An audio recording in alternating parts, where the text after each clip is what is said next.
রিমিতার এই সকাল বেলাটাই ভীষণ তাড়া। নিজের স্কুলের জন্য রেডি হওয়া, সমীরের জিনিসপত্র এগিয়ে দেওয়া, রান্নার মেয়ে বেলার সাথে 2 বেলা রান্নার ব্যাপারে কথা বলা, কাজের দিদির সাথে কথা ছেড়ে নেওয়া, নিজের আর সমীরের টিফিন গোছানো, আর সবচেয়ে যেটা গুরুত্বপূর্ণ, তার 4 বছরের ছেলে সানিকে ঘুম থেকে তুলে স্কুলের জন্য রেডি করা। শ্বাস প্রশ্বাস ফেলার সময় থাকে না এই সময়ে। রিমিতার হুড়োহুড়ি তাড়াতাড়ি দেখে সমীর পর্যন্ত এই সময় সন্ত্রস্ত থাকে। হঠাৎ বাড়ির বেলটা বেজে ওঠে।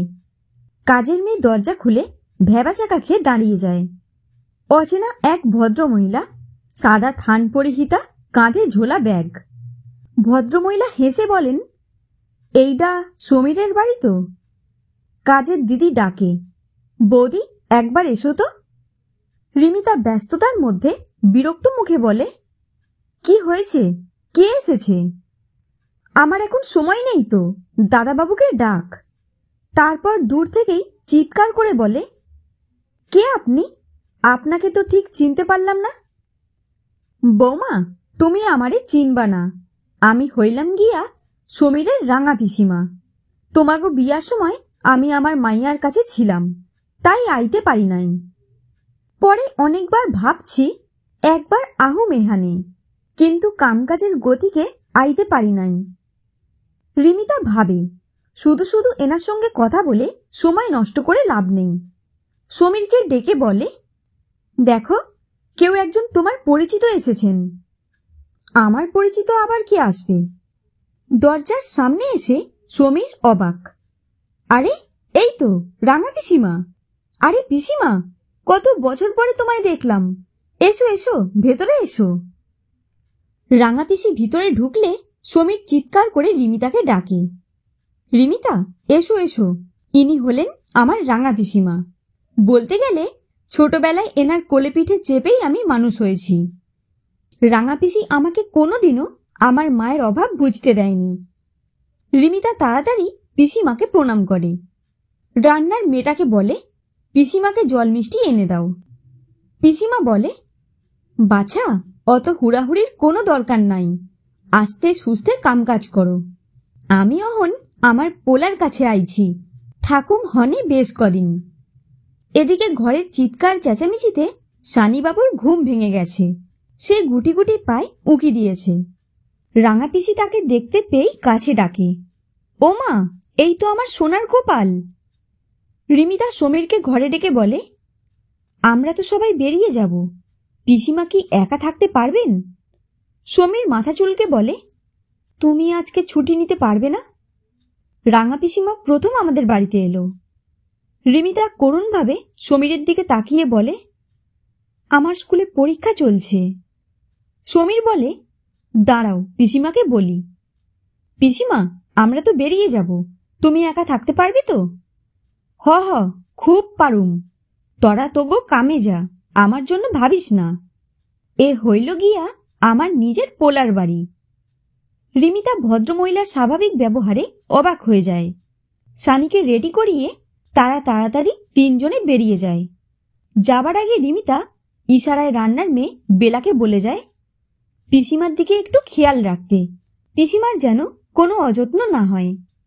রিমিতা বিয়ে হয়ে এসে শুধু তার শ্বশুর মশাইকে দেখেছে। সমীর একমাত্র ছেলে। খুব ছোটবেলায় সমীরের মা মারা গেছেন। তখন সমীররা গ্রামে থাকত। পরে ছেলের লেখাপড়ার সুবিধার জন্য সমীরের বাবা কলকাতায় চলে আসেন। তখন সমীরের বয়স বছর 12। সেই থেকে প্রায় বছর 20 হয়ে গেল তারা কলকাতার এই বাড়িতে আছে। সমীরের সাথে রিমিতার বিয়ে হয়েছে বছর 6 হয়েছে। বিয়ের সময় সবাই যখন শুনল রিমিতার শাশুড়ি নেই, সবাই বলল, বেঁচে গেছিস, শাশুড়ি থাকলেই নিত্যদিন খিটপিট, প্রতি পদে তোর ভুল ধরত, তোর জীবন একেবারে নাজেহাল করে ছেড়ে দিত, সব সময় মতলব করত, তোকে কিভাবে সবার নজরে নিচু করা যায়, তুই কোনো কাজের না, বাপের বাড়ি থেকে কিছু শিখে আসিসনি, অকর্মার ঢেকি একটা, ইত্যাদি ইত্যাদি। রিমিতা মনে মনে ভাবে, তাহলে ভালোই হয়েছে তার শাশুড়ি নেই। বিয়ের পর শ্বশুর বাড়িতে আসার পর শাশুড়ি মায়ের ছবির সামনে প্রণাম করার সময় দেখল খুব সুন্দরী এক মহিলা, মুখখানা মমতায় ভরা। শ্বশুরমশাই বললেন, আজ তোমার মা বেঁচে থাকলে সবচেয়ে খুশি হতেন তোমায় দেখে, তোমাকে কত আদর করত। তবে তুমি তোমার নিজের মতো করে সংসারকে গুছিয়ে নাও মা, আর তোমার এই বুড়ো ছেলেকে অবশ্যই বলবে কি কি তোমার সাহায্য লাগবে। শ্বশুরমশাই খুবই ভালো মানুষ, সমীরও খুব দায়িত্বশীল স্বামী। খুব একটা অসুবিধা হয়নি শ্বশুর বাড়িতে এসে।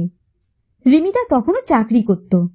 স্কুলে যখন অন্য বান্ধবীরা শ্বশুর বাড়ি শাশুড়ির গল্প করত, রিমিতা শুনত খালি। কেউ শাশুড়ির নিন্দা করত, তো কেউ প্রশংসা। মানুষ যেটা না পায় সেটা পাওয়ার একটা সুপ্ত বাসনা মনে থাকে। রিমিতারও মনে একটু দুঃখ ছিল তার শাশুড়ি নেই বলে। বিয়ের 2 বছরের মাথায় সানি হলো। শ্বশুরমশাই খুব আনন্দ পেলেন।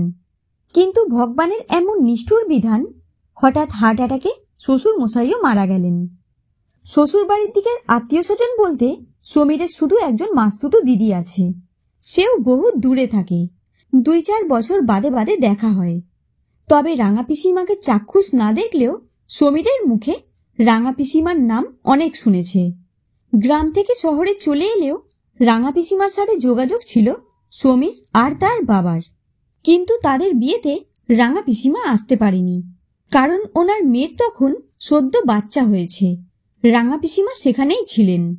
আর আজ এত বছর বাদে তিনি সমীরের সাথে দেখা করতে এসেছেন। রিমিতার খুব খারাপ লাগছে মানুষটাকে একা বাড়িতে রেখে আসার জন্য। ঠিকঠাক খাওয়া দাওয়া করলেন কিনা কে জানে। এদিকে সানি আবার 3টের সময় স্কুল থেকে ফিরে আসবে। এসেই কিরকম দুষ্টুমি করবে কে জানে। এত চঞ্চল, একটু ধীর স্থির হয়ে বসে থাকে না। যত তাড়াতাড়ি সম্ভব স্কুলের কাজ শেষ করে রিমিতা বাড়ির দিকে রওনা দেয়। সমীরকে ফোন করে পিসিমার পছন্দের মিষ্টি আনতে বলে। বাড়িতে পৌঁছে দেখে ভিতর থেকে কলকল আওয়াজ, দরজা ভেজানো। ঠেলতেই খুলে গেল। অবাক দৃশ্য, রাঙা পিসির কাছে তার 4 বছরের বিচ্ছু সানি গল্প শুনতে শুনতে খাচ্ছে। রোজ খাওয়াতে বেলার কাল ঘাম ছুটে যায়। 2 ঘন্টা দৌড় করায় বেলাকে। সেই ছেলে আজ ভদ্রভাবে সব খাচ্ছে। রাঙা পিসি রিমিতাকে দেখে একগাল হেসে বলে, আইয়া পড়েছ বৌমা, যাও তাড়াতাড়ি হাত মুখ ধুইয়া আসো, আমি খাবার বাইরা দিতাছি। আহা, সকাল থেকে তেমন তো কিছু খাও না, মুখখান একেবারে শুকাইয়া গেছে। রিমিতা হাত মুখ ধুয়ে তাড়াতাড়ি খেতে আসে। দেখে পিসিমা ততক্ষণে সানিকে খাইয়ে রিমিতার জন্য টেবিলে খাবার বেড়ে দিয়েছেন। প্রতিটি খাবারই আজকে খেতে খুব সুন্দর লাগছে। বাবা, বেলা কবে থেকে এত ভালো রান্না করছে। খেতে খেতে বেলার দিকে তাকালে বেলা সসংকোচে বলে, আজকের সব রান্না পিসিমা করেছেন। পিসিমা বলেছেন যে কদিন উনি এখানে থাকবেন আমার রান্নার ছুটি। পিসিমা তাড়াতাড়ি রিমিতাকে বলে, কেন বৌমা, রাঁধুন ভালো হয় নাই? রিমিতা বলে, না না পিসিমা, প্রতিটা পদই অপূর্ব হয়েছে। কতদিন পর আমি এত ভালো রান্না খেলাম। কিন্তু পিসিমা, আপনি এত দূর থেকে এসে কেন এত কষ্ট করে রান্না করলেন? আপনি আমাদের অতিথি। কোথায় আপনাকে আমরা ভালো মতো রেঁধে বেড়ে খাওয়াবো তা না, আপনি আমাকে এত যত্ন করে খাওয়াচ্ছেন। বৌমা, অতিথি কইও না আমারে। আমার বাপি বাচ্চুও যেমনি তেমনি সমী। বাপি বাচ্চু বৌমা নাতি নাতনিদের যেমন আমি রাইধা বাইরা খাওয়াই, তেমনি সমী হইল আমার পোলা। তুমি আমার বৌমা, সানি আমার নাতি। তোমাগো লিগা এইটুকু করুম না? তোমার শাউরিরে উপরে গিয়া জবাব দিতে হইব না?